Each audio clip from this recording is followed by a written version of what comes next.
तो दोस्तों स्वागत है आज फिर आपका हमारे इस YouTube चैनल पे जिसका नाम है जीएस क्लब। तो दोस्तों जैसा कि आपको पता है कि हम लोग बक्सर पढ़ चुके हैं, उससे पहले नवाब का बंगाल के नवाब पढ़ चुके हैं।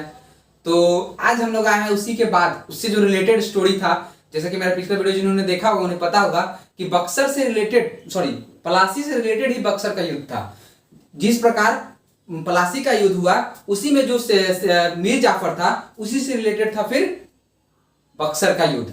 तो अब आगे देखेंगे इसमें मीर जाफर का क्या काम रहा, मीर जाफर से कौन से ऐसे नवाब आए बंगाल के जिनसे अब बक्सर का युद्ध हुआ अंग्रेजों के साथ। तो उसी में आज हम लोग को पढ़ना है बक्सर का युद्ध। उससे पहले एक और इंपॉर्टेंट कि पॉलिटी का सीरीज हम लोग का फिर से स्टार्ट हो चुका है दोस्तों, सर ने फिर से पढ़ाना स्टार्ट कर दिया है। तो हम लोग का पॉलिटी का लास्ट वीडियो राष्ट्रपति पे था, अगर आपने वो भी नहीं देखा तो जाके हमारे प्लेलिस्ट में जाके देख सकते हैं। और कैसा लगा और कुछ खराबी लगा हो तो उस पर कमेंट भी करके आप बता सकते हैं कि क्या हमें सुधार करना चाहिए उसमें। तो आज हम लोग इस चैप्टर को स्टार्ट करते हैं और सबसे पहले यहां से पढ़ते हैं बक्सर का युद्ध कब, 1764। तो चलिए स्टार्ट करते हैं। तो सबसे पहले पृष्ठभूमि से भी पहले पिछला वीडियो अगर जिन्होंने नहीं देखा उनके लिए एक थोड़ा सा समरी कि क्या क्या हो चुका है अब तक पलासी का युद्ध हो चुका है जिसमें सिराजुद्दौला का युद्ध होता है किससे दोस्तों, अंग्रेजों के साथ। और उसे युद्ध नहीं कर सकते हैं दोस्तों, वो एक षड्यंत्र कर सकते हैं। षड्यंत्र किसका, अंग्रेज मीर जाफर जो आगे चल के बंगाल का नवाब बनता है, वो लोगों की मिली भगत कर सकते हैं। उनके बदौलत ये युद्ध जीत जाता है। तो अंग्रेजों को कहां पावर की, वो सिराजुद्दौला से जीत जाते, 50,000 की सेना थी उनसे जीत जाते। यार धोखा मिला, अंग्रेज हमें धोखा दिए। इसी कारण क्या हुआ, जो पलासी का युद्ध था उसमें अंग्रेज जीत जाते हैं। तो आगे उसके जीतने के बाद देखते हैं क्या होता है। जीतने के बाद क्या होता है दोस्तों कि मीर जाफर जो है उसे बंगाल का नवाब बना दिया जाता है। उसके बदले में अंग्रेज को क्या मिलता है, अंग्रेज को 24 परगने की सूबेदारी मिल जाती है। कुछ पैसे गिफ्ट के रूप में रॉबर्ट क्लाइव को मिलता है, कुछ पैसे वो सैनिक और जो नाविक वो लड़ रहे हैं युद्ध उनको मिलता है। तो सबको कुछ न कुछ मिला है, अंग्रेज सारे खुश है। और एक तरफ मीर जाफर खुश है कि मैं तो यहाँ पे नवाब बन गया, अब सारे शान शौकत जितने भी है नवाब का जो शान शौकत होता है उसका आनंद उठा सकता है। बट इसे क्या पता, ये मूर्ख को क्या पता कि अंग्रेज इसे नवाब की तरह नहीं गधे की तरह यूज करेंगे। गधा मैं इसलिए कर रहा हूं दोस्तों क्योंकि इन्हीं के एक दरबारी थे, जो एक दरबारी ने कहा था कि रॉबर्ट क्लाइव का गधा किसे, मीर जाफर को। क्वेश्चन भी आता है कभी कभी कि रॉबर्ट क्लाइव का गधा किसे कहा जाता है, तो मीर जाफर को कहा जाता है। अब गधा क्यों कहा जाता है दोस्तों, अब गधा नाम से तो समझ सकते हैं, गधा मतलब क्या, सिर्फ काम निकालने के लिए। तो ये जो गधा बनाया गया, क्यों इसको कहा गया, ये आगे हम लोग देखेंगे सारा चीज, तो हमको समझ में आएगा इसे गधा क्यों कहा जाता है। बहुत सारे क्वेश्चन इस चैप्टर से बनते हैं, इसलिए मैं एक स्टोरी वाइज एक समझाने के लिए अच्छे से फनी वे में कुछ या मैं ऐसा बताऊंगा कि आपको ये समझ में आए। अगर समझ में नहीं आता तो फिर से एक दो बार वीडियो देखिए, पक्का याद हो जाएगा दोस्तों। ऐसा नहीं है कि कोई चीज दिमाग से ऊपर होता है।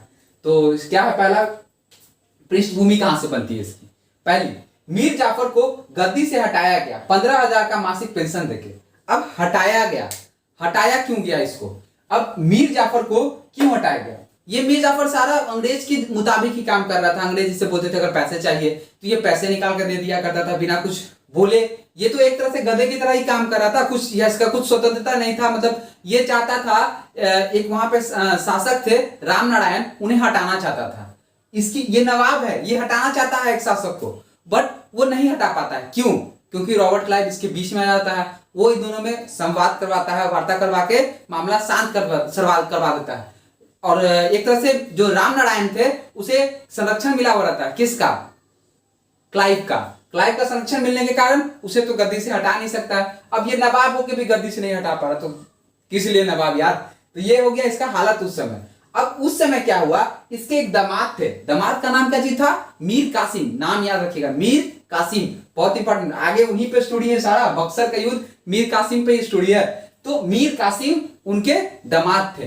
अब क्या हुआ, मीर कासिम ने देखा कि ये सब सारा चीज हो रहा है, तो इन्हें भी दिल से, अरे हर एक को दिल से आरजू होता है कि मैं भी नवाब बनूं, शान शौकत मुझे उस टाइप का मिले। तो इनके दिल में भी वो आसरा थी कि मुझे भी नवाब बनना है। तो इसके लिए उन्होंने थोड़ा सा दिमाग लगाया। उन्होंने क्या किया, जैसे कि इस समय क्या हो गया था कि जो रॉबर्ट क्लाइव है वो 1760 में वापस लंदन चला जाता है। अब लंदन चल जाने के बाद उसके जगह पे एक और बनते हैं वायसराय, जो अस्थायी वायसराय होते हैं, जिनका नाम होता है हॉलवेल। हॉलवेल कौन? वही हॉलवेल, जे हॉलवेल, जो ब्लैक होल की त्रासदी में बच गए थे, जो उनके द्वारा एक कहानी बनाई गई है। सत्य तो नहीं माना जाता है, इसे झूठा भी नहीं, एक तरह से बीच बीच में वो कहानी अटकी हुई है। तो ब्लैक होल की घटना में जो जे हॉलवेल ने घटना बताई थी, उन्हीं को अस्थायी गवर्नर बना दिया जाता है। तो जो जे हॉलवेल होते हैं वे आरोप लगाते हैं किस पे? मीर जाफर पे, कि तुम क्या कर रहे हो, डचों की मदद कर रहे हो। इस बात का जैसे इसे पता चलता है मीर कासिम को, तो वो क्या करता है, साठ गांठ करना स्टार्ट कर देता है अंग्रेजों के साथ। अंग्रेजों के साथ साठ गांठ मतलब क्या?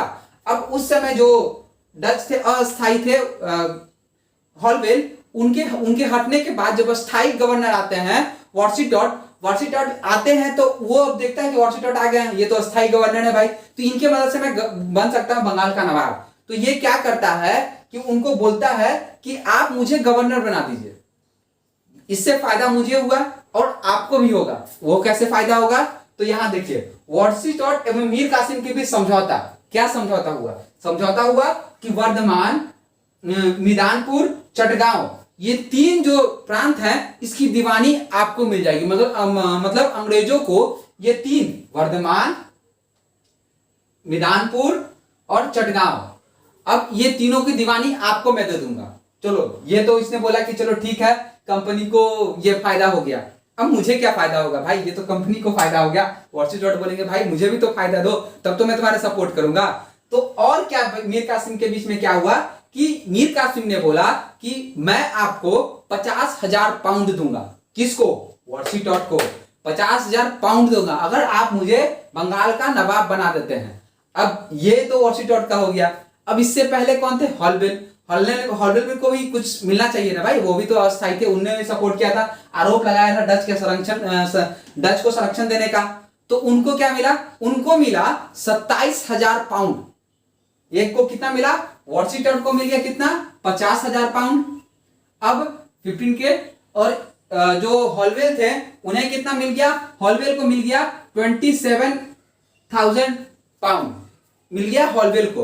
और जो बाकी अंग्रेजी सदस्य थे जिनकी सहमति से नवाब को बनाया जाता, उन सभी को मिला 25,000 पाउंड।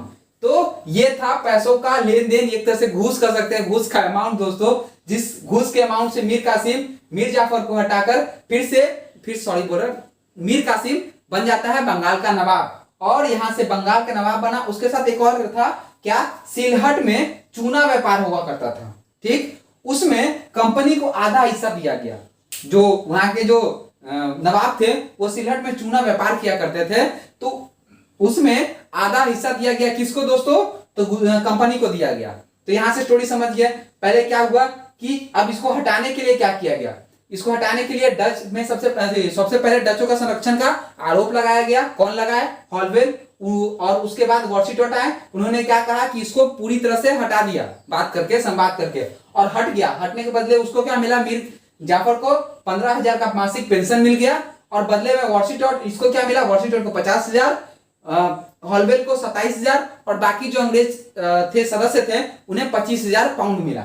और वर्धमान, मिदानपुर, चटगांव की दीवानी और सिलहट में चूना व्यापार में 50% का हिस्सेदारी। यहां तक कहानी समझ में आ गया। अब यहां से बैठ गए कौन? मीर कासिम। अब मीर जाफर की कहानी खत्म, अब मीर कासिम बैठ गए। फिर आएंगे मीर जाफर दोस्तों, याद रखिएगा, बट अभी मीर कासिम बैठ गए। तो इसके बाद क्या हुआ? अब मीर कासिम सारा चीज को समझ चुका था। वो समझ चुका था कि अंग्रेज क्या है, ये फायदा उठा रहे हैं। मैंने इतने रुपए तो दे दिया, शासक बन गया, बट इससे मुझे कुछ फायदा उतना नहीं होने वाला है।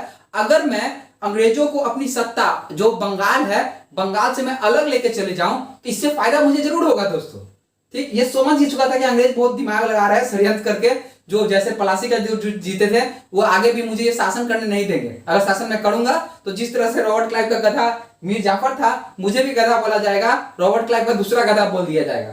तो ये चीज ये समझ रहा था, इसके लिए इसने दिमाग लगाया, इसने कुछ कुछ नीतियां अपनाई। वो नीतियों में क्या क्या था? सबसे पहले इसने क्या किया, सेना का आधुनिकीकरण के लिए एक फ्रेंच अधिकारी को बुलाया। सबसे पहले क्या जरूरी है? सेना जरूरी है, क्योंकि उससे भी पहले क्या था कि इसने एक और काम किया था। उससे भी पहले क्या क्या था इसने कि इसकी राजधानी जो थी मुर्शिदाबाद हुआ करती थी।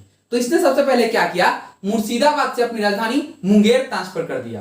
कहां से, तो मुर्शिदाबाद से मुंगेर ट्रांसफर कर दिया। मुर्शिदाबाद से मुंगेर अपनी राजधानी ट्रांसफर कर दिया। उससे क्या हुआ कि अंग्रेजों का जो हस्ताक्षर होता था, जो हर चीज में वो बीच में आ जाते थे कि यार आप ऐसे नहीं कर सकते, ऐसे नहीं कर सकते, ये नवाब है, फिर भी इसको करने नहीं देते थे। तो इससे बचने के लिए उसने क्या किया कि अपनी राजधानी ट्रांसफर कर दिया। दूर है, आ ही नहीं पाओगे, तो बीच में तुम कैसे आके मेरे हर काम को रोक सकते हो। तो पहला दिमाग क्या हो गया, अपनी राजधानी को ये ट्रांसफर करा दिया। उसके बाद क्या हो गया, इसने क्या किया कि जो मुंगेर में स्थापित कराया था, उससे पहले 2-3 का कारण था। मुंगेर में क्या होता था, सोडा ज्यादा मिला करता था। और सोडा क्या है कि बारूद और ये बंदूक बम बनाने में बहुत इंपॉर्टेंट हुआ करता था। तो उसने क्या किया, वहां ट्रांसफर करने के बाद वहां एक फैक्ट्री स्थापित कर दी। फैक्ट्री किस चीज की दोस्ती, सॉरी फैक्ट्री किस चीज का, तो फैक्ट्री था बंदूक और तोपों का। बंदूक और तोपों का फैक्ट्री से स्थापित हो, क्या इसका सेना आधुनिक हो जाएगा। जो पहले तीर भाले और ये तलवार से लड़ा करते थे दोस्तों, कितने लड़ोगे यार, बंदूक रजनीकांत थोड़ी बड़ा कैसे से मार के सारा बंदूक का गोली रोक देंगे। तो ये क्या किया, बंदूक और तोप बनाना स्टार्ट किया। कहां, मुंगेर में। मुंगेर में फैक्ट्री स्थापित किया, किसकी मदद से, अरे यार भारतीय है, उस समय उतना दिमाग नहीं हो पाता था कि कैसे कैसे क्या बने, क्योंकि वो लोग पहले से बनाए हुए हैं, तो किसी बाहरी की हेल्प लेना था। तो इसने क्या किया, एक फ्रांसीसी थे जिसका नाम यहाँ पे रेनहार्ड है। कौन, रेनहार्ड, उनकी हेल्प ली और उन्हें समरू भी कहा जाता था। उनके निक नेम क्या है, वो समरू था। समरू समरू था। उनको क्या किया, अपने सेना में भर्ती किया। भर्ती करके उन्हें क्या बोला कि आप इसको जो सेना है उसको आधुनिक करने में मेरा सपोर्ट कीजिए। आधुनिकरण मतलब कि उसको मॉडर्नाइज करने में उसको सपोर्ट कीजिए। उन्होंने उसका सपोर्ट किया। तो उनका नाम समरू ही ज्यादा थी होता है, रेनहार्ड, याद रखिएगा, रेनहार्ड उसका नाम था, रेनहार्ड या रेड हार्ट भी आ जाता है कभी कभी, तो ऐसे याद कर लीजिएगा। रेड हार्ट वो फ्रांसीसी था, तो उसका हाथ लाल था, उसे याद करिए रेड हार्ट। रेड हार्ट कौन, किसका मदद किया था, कासिम का रेड हार्ट ने मदद किया था। ठीक है, ऐसा कोई जरूरी नहीं कहीं मैं खुद से जो याद करूं उस टाइप से। तो रेड हार्ट उसे क्या कहा था, शंभू कहा जाता, हम लोग आगे भी उसको शंभू ही कहेंगे। तो उसकी नियुक्ति की, उसने सेना बनाने में मदद की, मॉडर्नाइज सेना बनाने में, बंदूक तोप बनाने में। उससे क्या हुआ, अब ये सब सारा चीज और इसके साथ और क्या क्या था, इसने टैक्स बढ़ा दिया था। अब आप कर एक होता है, एक नया कर बना दिया था कासिम ने, अब आप कर, जो अधिकारियों पे लग गया था। अब आप कर से क्या हुआ कि टैक्स की और बढ़ गई, उसको टैक्स चाहिए था, क्यों, पैसे, तब तो फैक्ट्री स्थापित करता, तो टैक्स भी एक्स्ट्रा लगाया उसने। तो क्या क्या चीज करवा दी, पहले तो राजधानी अपनी ट्रांसफर करवा दी, मुंगेर करवा दी, मुर्शिदाबाद से मुंगेर करवा दी। उसके बाद क्या, टैक्स बढ़ा दिया जिससे पैसे आए। पैसे आने के बाद उसने क्या किया, एक फैक्ट्री लगा दी, कहां, मुंगेर में, बंदूक और तोप बनाने की। यहां तक समझ में आ गया। सबसे पहले क्या करेगा, सबसे पहले यहां पर राजधानी ट्रांसफर किया कि अंग्रेज नहीं घुस पाए। दूसरा, टैक्स बढ़ा के पैसे ले लिए, अब पैसे आ गए, फैक्ट्री स्थापित कर सकता है, तो मुंगेर में जाकर फैक्ट्री स्थापित कर लिया। 3 चीज याद हो गया, कासिम का 3 कदम ऐसे ऐसे याद हो गया। एक अधिकारी था कौन, रेनहार्ड, जिसको समरू भी कहा जाता था, उसने इसकी मदद की थी। यहां से सारा चीज खत्म।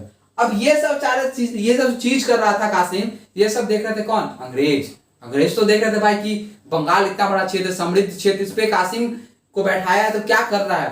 तो इसने देखा कि ये ऐसे ऐसे काम कर रहा है, इससे बहुत उनको गुस्सा आया, नाराजगी हुई कि यार ये तो अब आंदोलन करने का प्रयास कर रहा है, मतलब कि अभी फैक्ट्री स्थापित किया, बाद में जाके बोलेगा कि अब अपना सेना इकट्ठा करके मेरे पे आक्रमण कर देगा, हमको हरा देगा। इतना जो मेहनत किया, यहाँ तक बंगाल पे आक्रमण करके जीता, षड्यंत्र करके क्लाइव ने जीता, वो सब सारा चीज बेकार हो जाएगा। तो ये चीज तो नाराज हो गए। अब इसी नाराजगी में इसने क्या किया, जो कासिम, मीर कासिम, उसका एक क्षेत्र था पटना। पटना बिहार की राजधानी दोस्तों, जो बिहार के हैं उनको पता होगा पटना कहाँ है, पटना क्या है। तो पटना में क्या हुआ कि एलिस नाम का एक सेनापति था उनका, ठीक ना, उसने क्या किया, पटना की कोठी पे आक्रमण कर दिया। ठीक, अब पटना की कोठी पे आक्रमण कर दिया, वो जीत गया, पटना की कोठी जीत लिया। अब आक्रमण करके जीत के वहां बैठ गया। ये न्यूज पहुंचा किसके पास, मीर कासिम के पास। अब मीर कासिम को मौका मिल गया कि भाई, गुस्सा भी आ गया, इसको चाहिए भी था, देख रहा था कि कंपनी मुझे दिक्कत में डाल रहा है, ये बहुत सारा नाराज हो गया, तो प्रॉब्लम करेगा मुझे। तो बोला कि अब तो मौका है, कुछ करना चाहिए। तो इसने क्या किया, जो कोठी थी जिसपे एलिस ने आक्रमण करके जीत लिया था, उस पे मीर कासिम ने आक्रमण कर दिया दोस्तों। पहले एलिस ने आक्रमण करके जीत लिया, फिर मीर कासिम आके आक्रमण कर दिया, और आक्रमण कर एलिस को हरा देता है, और वहां जितने अंग्रेज होते हैं उन्हें अपने कब्जे में ले लेता है, मतलब सबको एक तरह से कैदी बना के रख लेता है। यहाँ समझ में आया? एलिस मतलब पटना, इसी को पटना हत्याकांड भी कहा जाता है। आगे देखेंगे हत्या कैसे होता है। तो सब अभी क्या किया है, एलिस पहले जीत लिया, उसके बाद कासिम आके उस पर आक्रमण किया और उसको जीत लिया, पटना की कोठी को, और वहां पे अपना सत्ता स्थापित कर लिया, मतलब एक तरह से अपने अधिकार जमा लिया। उसके बाद क्या होता है दोस्तों, अब मीर कासिम ने उसको पराजित कर दिया। यहां तक आप समझ गए। पटना कोठी पे आक्रमण मीर कासिम ने पराजित किया, किसको? एलिस को पराजित किया। अब क्या है, अब इसके बाद क्या होता है, ये बात न्यूज पहुंचती है अंग्रेज के पास। अंग्रेज बोलते हैं यार मैंने इसको शासक बनाया, ये मेरे पे ही आक्रमण कर दिया यार। तो इस बात से खपा के वो तो चाहते ही थे, तो पहले से नाराज थे, जिस तरह से काम कर रहा था, इसको हटाना चाहते थे। इसको मौका मिल गया। तो अब ये सोचे क्या कि अब किसको बनाया जाए। उस समय तत्काल तो कोई था नहीं, तो जो पहले थे मीर जाफर, उसको बुलाया गया और उसी को बना दिया गया। तो क्या किया गया, 1763 में मीर जाफर को फिर से नवाब घोषित कर दिया गया। देखिए दोस्तों, फिर से नवाब बन गया। कौन आ गया? क्लाइव का गधा, रॉबर्ट क्लाइव का गधा। रॉबर्ट क्लाइव का गधा फिर से आ गया है दोस्तों। कौन? मीर जाफर आ गया। अब इसके बाद देखते हैं क्या होगा। 63 में आ गया। अब क्या होता है, मीर कासिम के विरुद्ध युद्ध। अब क्या हुआ कि अंग्रेज को पता चला कि ये तो आक्रमण करके सत्ता स्थापित कर लिया, तो झटपट उसने नवाब बना दिया मीर जाफर को और सेना लिया और चल गया किधर? पटना। उसने युद्ध कर दिया उसके राजधानी पे, ठीक, मुंगेर पे आक्रमण कर दिया। अब वो सोचा कि आक्रमण करने के लिए बढ़ा, तो ये मीर कासिम, ये सबको न्यूज मिला इसको कि ऐसे मेरे विरुद्ध युद्ध करने की ये नीति बना रहे हैं, सेना इकट्ठा कर रहे हैं। तो इसने अंग्रेजों को कहा कि आप मेरे खिलाफ सेना इकट्ठा मत कीजिए। अगर आप सेना इकट्ठा करेंगे, लड़ना चाहेंगे, तो हम क्या करेंगे कि जो आपके अंग्रेज अधिकारी मेरे पास है उनकी हत्या करवा देंगे, सारे सर्वनाश ऐसा कर देंगे। तो ये धमकी मिला था एक तरह से, ये पुराने फिल्मों जैसा कि हीरोइन को पकड़ के छोड़ दो नहीं तो गोली मार दूंगा, उस टाइप का। इसने कहा कि आप इसको छोड़ दीजिए नहीं तो मैं सारे अंग्रेज अधिकारियों की हत्या करवा दूंगा। बट अंग्रेज थे, उन्हें क्या लाइफ से मतलब। उसने कहा कि आप मार दो तो मार दो, कोई मतलब नहीं है। और इसी पे क्या किया, समरू ने सलाह दिया कि जाइए आप उसको मार ही दीजिए, इससे कोई फर्क इसको नहीं पड़ रहा, आप मारिएगा तो फर्क पड़ेगा। तो इसने क्या किया, समरू की सलाह पर इसने अंग्रेज अधिकारियों की हत्या करवा दी। किसकी सलाह पे? समरू कौन? रेनहार्ड। कौन? फ्रांसीसी, जिसने सेना आधुनिकीकरण करने में हेल्प किया था, मॉडर्नाइज करने में हेल्प किया था समरू। अब यहां तक ये कहानी समझ में आ गया कोठी का। अब इसके बाद क्या हुआ, अब मीर कासिम, अब इसके पास कोई बचा नहीं, अब ये अकेले, कुछ सेना इसके पास कम थी। ये क्या किया, सोचा कि अब सपोर्ट लिया जाए। सपोर्ट लेने के लिए कहां जाता है? सपोर्ट लेने के लिए जाता है अवध के नवाब शुजाउद्दौला के पास। किसके पास? शुजाउद्दौला। अवध के नवाब शुजाउद्दौला के पास जाता है और वहीं पे उपस्थित रहते हैं मुगल नवाब भी, जिसका नाम होता है शाह आलम द्वितीय। तो एक जगह पे गया, उसको दो शासक मिल गए, एक तो अवध के मिल गए शुजाउद्दौला और दूसरे मिल गए मुगल सम्राट। कौन? शाह आलम द्वितीय। अब इनसे ये बोलता है कि भाई अंग्रेज मुझे तो परेशान कर रहे हैं, इस तरह से मैंने ऐसा काम हुआ है, पटना कांड हुआ, मैंने अपना क्षेत्र फिर से जीता, अंग्रेज मुझ पे आक्रमण करने वाले हैं। तो अब इस बात से क्या हुआ, शुजाउद्दौला और शाह आलम द्वितीय, इनका भी अंग्रेज से थोड़ा सा खटपट था। तीनों ने सोचा कि अगर हम लोग संयुक्त हो जाते हैं, तीनों मिल जाते हैं, तो अंग्रेज को हरा देंगे। ठीक, हरा भी सकते थे, संयुक्त तो सेना है, हरा भी सकते थे, ऐसा नहीं है। तो ये तीनों मिलके सोचे कि एक होके इसको हरा देंगे। ठीक, तो ये क्या हुए, एक हो गए। कौन कौन एक हो गए दोस्तों? तो संयुक्त सेना में सिराजुद्दौला, शाह आलम द्वितीय, मीर कासिम, अब ये तीनों एक हो गए। अब ये तीनों बोले कि हम लोग मिलके अंग्रेज के खिलाफ युद्ध लड़ेंगे, और ये तीनों मिलके अंग्रेज के खिलाफ युद्ध लड़ेंगे।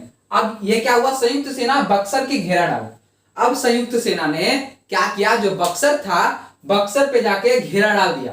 कब डाला घेरा? ये घेरा डाला 22 अक्टूबर 1764 को। डेट याद रखिए, कभी क्वेश्चन भी आया था। 1764 तो सबको पता है, तो कभी डेट पूछा जाता है। 22 अक्टूबर 1764 को, 22 अक्टूबर 1764, ये याद रखिए। और पलासी का भी याद रखिए, पलासी में कभी ऐसे याद रखिए कि ब्लैक होल की घटना कब हुई थी, 20 जून 1757 को। तो पलासी उसके बाद हुआ था, तो एक साल बाद जस्ट जोड़ लीजिए, उसमें 3, मतलब 20 3 23 जून 1757 को। और वो ब्लैक होल कब हुआ था, 20 जून 1756 को। तो एक साल बाद 3 दिन जोड़ देना है बस, तो उस तरह से याद हो जाएगा आपको। और बक्सर कब है, 22 अक्टूबर 1764 को ये बक्सर का युद्ध हुआ। और इस युद्ध में क्या हुआ, अफसोस संयुक्त सेना हार जाती है। और यह संयुक्त सेना हारने के बाद क्या होता है, जो अंग्रेज है वो जीत जाते हैं। और इस युद्ध में अंग्रेज का जो सेनापति होता है वो कौन होता है, वो होता है हेक्टर मुनरो। हेक्टर मुनरो ये युद्ध जीत जाता है। और यहां से एक तरह से समझ सकते हैं दोस्तों कि अंग्रेजों की सत्ता एक तरह से पूरा स्थापित हो गया। वो तो षड्यंत्र से जीते थे ना वो प्लासी का युद्ध, बट बक्सर के युद्ध में सामने फेस टू फेस हुआ और इसमें शक्ति प्रदर्शन हुआ जिसमें अंग्रेज जीत जाते हैं। और भारत के जो बंगाल क्षेत्र है, मतलब एक तरह से जो एक समृद्ध क्षेत्र था, उस पर पूरी तरह से अंग्रेजों का अधिकार हो जाता है। तो यहां से आप समझ चुके हैं यहाँ पे क्या हुआ। अब इसके बाद क्या हुआ, यहाँ के बाद कुछ कुछ संधियां होती है, ठीक। उस संधियों में क्या होता है, सबसे पहले उस युद्ध के बाद क्या हुआ, युद्ध के बाद क्या हुआ, जो मीर कासिम है वो दिल्ली भाग जाता है। मीर कासिम पास तो कोई शासन था नहीं यार, वो तो भाग गया दिल्ली, वो दिल्ली भाग गया। बचे कौन, शाह आलम द्वितीय और शुजाउद्दौला। अब ये दोनों के साथ संधि होती है। अब इसमें कुछ क्वेश्चन आ सकता है कि संधि क्यों, ये भी तो हो सकता था कि संधि मतलब क्या होता है कि मध्यस्थता, चलो आपका जो क्षेत्र है उसमें से कुछ आपको लौटा देंगे, आप मुझे कुछ पैसे दे दो, बस ये। यहाँ पे अंग्रेज ये भी तो कर सकते थे कि सारे क्षेत्र पे अधिकार कर ले और इसको कुछ ना दे, इसको हटा दे, ये भी कर सकते थे, बट क्यों नहीं किए, इसलिए नहीं किए दोस्तों क्योंकि इन्हें 3-4 चीज का डर था। वो डर किस चीज का था, पहला समझने की कोशिश कीजिए कहानी, डर किस चीज का था। पहला डर ये था कि ये तो सत्ता अपने हाथ में ले लेंगे पूरा, तो सत्ता लेने के बाद इन्हें अधिकारियों की जरूरत पड़ेगी जो इनके पास बहुत कम है। हर चीज के लिए पूरा साम्राज्य, सोचिए मुगल और अवध, ये इतना बड़ा साम्राज्य है, इसे चलाना है, तो इसके लिए बहुत सारे अधिकारियों की जरूरत पड़ी है। वो भी कौन, अंग्रेज अधिकारी, क्योंकि हिंदुओं पे जो इंडियन अधिकारी थे इन पे विश्वास कम हो गया था क्योंकि अभी ही विद्रोह हुआ था, तो ये अंग्रेज ही खोए, तो इतने अधिकारी उनके पास पर्याप्त मात्रा में नहीं थे। तो पहला कारण ये हो गया। दूसरा कारण क्या हुआ दोस्तों, दूसरा कारण हुआ कि ये देख रहे थे कि मैं तो यहाँ व्यापार करने आया हूं, दूसरे और कौन व्यापार करने आया है, डच, फ्रेंच, ये सब पुर्तगाली, ये सभी व्यापार करने आए हैं। तो अगर मैं यहाँ पे सत्ता स्थापित कर लेता हूं तो ये लोग क्या करेंगे, एकजुट होकर मेरे पे आक्रमण भी कर सकते हैं। इंडियन को तो संभाल लिया, वो लोग एकजुट हो जाएंगे कोई, तो फिर से युद्ध करना, अभी युद्ध के बाद तुरंत युद्ध करना थोड़ा सा उसमें दिक्कत हो जाएगा।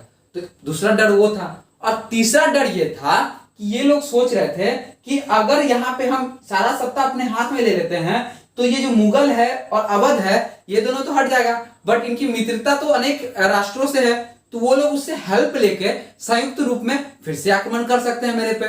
तो तीसरा डर ये था, मतलब एकता का इन्हें डर था। और एक और था कि इनके जो बोर्ड ऑफ कंट्रोल्स थे वो उनको नहीं आज्ञा दे रहे थे कि आप अपनी सत्ता का विस्तार करें। तो 4 पॉइंट याद रखिएगा। पहला तो ये लोग क्या थे कि इनके पास अधिकारी नहीं थे। दूसरा डच, फ्रेंच ये सब और पुर्तगाली एक हो जाएंगे, इसका डर था। तीसरा ये मुगल से भी थोड़ा सा डर रहे थे क्योंकि उस समय भी हारने के बावजूद मुगल शक्ति अभी भी थी। और चौथा कि इनके अधिकारी जो उत्तराधिकारी हैं वो इस चीज को राजी नहीं थे कि अपनी सत्ता का विस्तार करें। तो इसमें 2 संधि होती है। परिणाम में इलाहाबाद की संधि होती है। पहली इलाहाबाद की संधि होती है 12 अगस्त 1765 को और दूसरी संधि होती है 16 अगस्त 1765 को। ये फर्स्ट था, ये सेकंड है। ये 2 संधि क्यों कहा गया? पहला संधि किसके साथ होता है? तो पहला संधि होता है मुगल के साथ। कौन? शाह आलम द्वितीय के साथ पहला संधि होता है। कब? इलाहाबाद की संधि 12 अगस्त 1765 को पहली संधि हुई। इस संधि में क्या होता है कि इनको बोला जाता है कि हम आपको क्या करेंगे, 2 क्षेत्र देंगे। ठीक, सबसे पहले क्या अंग्रेज लेंगे, सबसे पहले लेने की बात करते हैं, अंग्रेज क्या लेंगे। तो अंग्रेज सबसे पहले क्या बोलते हैं कि हमको बंगाल, बिहार और उड़ीसा ये 3 क्षेत्र का दीवानी दे दीजिए। अब ये तो हार चुके हैं, मना तो कर नहीं सकते हैं, तो इन्हें क्या मिल जाता है, बंगाल, बिहार और उड़ीसा की दीवानी मिल जाती है। किसमें मैं बात कर रहा हूं? पहले में इधर 3 क्षेत्र का दीवानी मिल गया। और क्या इन्होंने कहा कि आपको 26 लाख रुपए पेंशन के रूप में दिया जाएगा। ठीक, ये सब जो दे लेंगे उसके बदले में 26 लाख रुपए प्रतिवर्ष पेंशन आपको मिलेगा। तो ये पेंशन मिल गया इनको, किनको? मुगल को। अब ये क्या हुआ, एक और चीज इनको मिला, इनको बोला कड़ा और इलाहाबाद का क्षेत्र जो अवध का हुआ करता था वो क्षेत्र आपको मिल जाएगा। तो इनको 3 चीज मिला। इलाहाबाद की संधि में क्या हुआ, पहले तो क्या हो गया कि उनको बिहार, बंगाल और उड़ीसा ये 3 क्षेत्र का दीवानी मिल गया अंग्रेजों को। मुगल को क्या मिला, 26 लाख रुपया पेंशन प्रतिवर्ष। फिर इलाहाबाद और कड़ा और इलाहाबाद का क्षेत्र मिल गया उसको। ये दो चीज यहाँ समझ में आ गया। अब यहाँ पे सोचिए, ये 26 लाख रुपए से पेंशन देंगे, तो आपको लगता है कि अंग्रेज अपने पैकेट से मुगल को 26 लाख रुपए देंगे? नहीं दोस्तों, उन्होंने क्या किया, इसमें भी दिमाग लगाया। दिमाग क्या लगाया कि जो दूसरा संधि जो कि शाह शुजा अवध के नवाब शुजा-उद-दौला है अवध के नवाब, उनसे की थी, उनसे बोला गया कि आप जो युद्ध में शामिल हुए, मेरा क्षति हुआ उसका आप पूर्ति कीजिए। कैसे? मुझे 50 लाख रुपए दीजिए। ठीक, आप मुझे 50 लाख रुपए देंगे तो मैं आपको आपका सारा क्षेत्र जो है वो लौटा दूंगा, सिर्फ कड़ा और इलाहाबाद का क्षेत्र नहीं लौटाऊंगा। वो क्षेत्र किसको दे दूंगा? वो दे दूंगा मुगल सत्ता को दे दूंगा। तो कैसे? अब जो मुगल को मिला वो कहां से मिला? अवध का कड़ा और इलाहाबाद का क्षेत्र लेके किसको दे दिया? मुगल को दे दिया। और जो अवध से 50 लाख रुपया लिया था उसमें 26 लाख रुपया दे दिया किसको? दे दिया मुगल को। बचा 24 लाख रुपया जो पैकेट में अंग्रेजों के। तो यहां से आप समझ सकते हैं अंग्रेज खुद से कुछ नहीं, दूसरे से लेके दूसरे को देंगे, बीच का मुनाफा अपने पास। तो ये यहाँ पे कुछ यहाँ पे नियम थे, जो शर्तें थी, संधि थी, उसके बारे में जानकारी था। तो यहाँ क्या खत्म होता है? बक्सर का युद्ध। बक्सर के युद्ध में सारा चीज आपको समझ में आ गया होगा कि कैसे कैसे युद्ध हुआ, उसमें कौन कौन सी संधियां हुई और कौन कौन से शासक हारे जीते, सारा चीज। तो एक शॉर्ट स्टोरी में मैं फिर से बता देता हूं। पहले पृष्ठभूमि, मिर्जापुर को हटा दिया जाता है 15,000 देके। फिर उसके बाद किसके सपोर्ट से? वॉशिटॉट और कौन? हॉलवेल के सपोर्ट से, ये दोनों के सपोर्ट से हटा दिया जाता है। अब इसके बाद कौन बनते हैं? मीर कासिम बनते हैं। तो वो एक सेना में अपने फ्रांसीसी को शामिल करते हैं। रेनहार्ड, जिनको समरू कहा जाता है, उनके मदद से क्या कासिम बाजार में बंदूक बनाने की फैक्ट्री स्थापित करते हैं। राजधानी मुर्शिदाबाद से मुंगेर ट्रांसफर करते हैं और उससे अंग्रेज नाराज हो जाते हैं। अंग्रेज क्या करते हैं? पटना की कोठी पे आक्रमण कर देते हैं। कौन? एलिस। आक्रमण करने के बाद क्या होता है? जो मीर कासिम है पराजित हो जाता, मीर कासिम पराजित कर देता है, एलिस जीत जाते हैं। फिर उसके बाद मीर कासिम आक्रमण करता है और एलिस हार जाता है। उसके बाद क्या होता है? हारने के बाद अंग्रेज क्या करते हैं? तुरंत नवाब चेंज कर देते हैं। 63 में मीर जाफर को बना देते हैं। उसके बाद मीर कासिम के विरुद्ध युद्ध स्टार्ट कर देते हैं। इससे नाराज होकर मीर कासिम समरू की सलाह पर अधिकारियों की हत्या कर देता है, जो कि पटना कोठी में कैद किया गया था। उसके बाद मीर कासिम अवध के नवाब शुजा-उद-दौला और मुगल सम्राट शाह आलम द्वितीय का सपोर्ट मांगते हैं। मिलकर तीनों युद्ध लड़ते हैं। पलासी का युद्ध होता है 22 अक्टूबर 1764 को। इसमें क्या होता है? संयुक्त सेना हार जाती है। अंग्रेज जो मुगल हेक्टर मुनरो है वो जीत जाते हैं। और उसमें दो संधियां होती है। कौन कौन? इलाहाबाद की संधि प्रथम और इलाहाबाद की संधि द्वितीय। पहला होता है 12 अगस्त 1765 को, दूसरा होता है 16 अगस्त 1765 को। अब ये इसमें क्या क्या होता है कि मुगल बादशाह को 26 लाख रुपए और कड़ा और इलाहाबाद का क्षेत्र मिलता है। अवध 50 लाख रुपए देता है अंग्रेजों को और कड़ा इलाहाबाद छोड़ के अपना सारा साम्राज्य उसे वापस कर दिया जाता है। तो आज ये रहा पलासी का युद्ध। उम्मीद करता हूं कि आपको ये वीडियो पसंद आया हो। और अगर ये वीडियो पसंद आ रहा हो आपको, तो इस वीडियो को लाइक कीजिएगा, शेयर कीजिएगा। और आपको अगर कुछ लगे प्रॉब्लम या कुछ भी डाउट हो इस चैप्टर से रिलेटेड, और कुछ डाउट हो, कुछ क्वेश्चन नहीं बन रहा हो, तो आप मुझे कमेंट सेक्शन में बोल सकते हैं। और नीचे मेरा इंस्टाग्राम का लिंक भी दिया हुआ है, तो आप उस पर भी जाकर मुझे डीएम कर सकते हैं। तो ये रहा हमारा पूरा chapter. Thank you. Please like, subscribe and share our channel.